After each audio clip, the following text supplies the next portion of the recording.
U.S. Commerce Secretary Lutnick out again this morning with headlines saying that the Canadian and Mexico decisions expected this afternoon could kind of maybe pull back there on those tariffs here. So, the past 8 sessions we're looking at May corn here, 4-hour bars. Markets kind of found that support around that 441 area, bounced up here. So traders are kind of expecting a little bit of pullback. I'm seeing people are calling for a pullback here. We could, get back up to that 480 and probably, maybe dip down here. We do have large, the drop in the U.S. dollar to a 4-month low has also provided additional support for prices. Again, this is kind of thought that Mexico is actually getting a deal here, actually, because you know what? Where else can they go for their corn supply needs?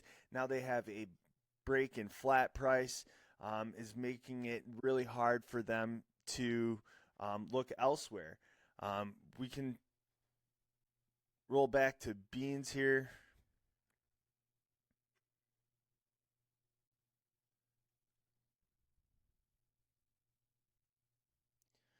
Soybeans are also kind of rebounding a little bit this morning, being up 5.25 cents into the halt, puts them above $10 here.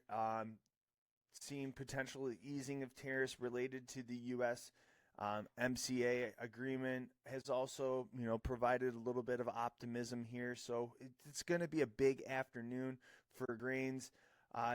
You have U.S. Gulf basis is weak due to limited Chinese demand, but the market may get a boost from China's agricultural policies, including higher grain stockpiling and crop insurance for soybean farmers.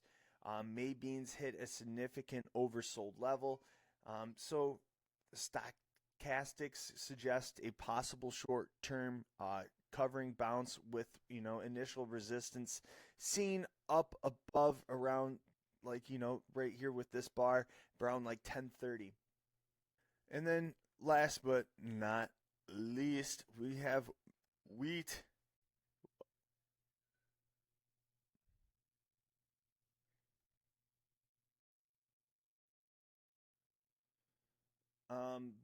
Wheat's also, kind of rebounding a little bit harder after a long stretch of price declines. Also weaker U.S. dollar, easing tariffs have encouraging buying, especially with the U.S. SRW wheat becoming more competitive. A sale of 130,000 tons of white wheat to South Korea shows that demand is starting to pick up. With wheat prices having dropped far enough, there's a potential for a correction supported by bargain hunting, buying. Traders should watch, for a buy opportunity if the market closes strong today, with potential support being below at 544. So, yeah, we're kind of looking, if we can get above that 550 and seeing if, we can make it back up to that 570 level. Again, everybody's just kind of noting, it all hinges on this week's or this afternoon's announcement with Trump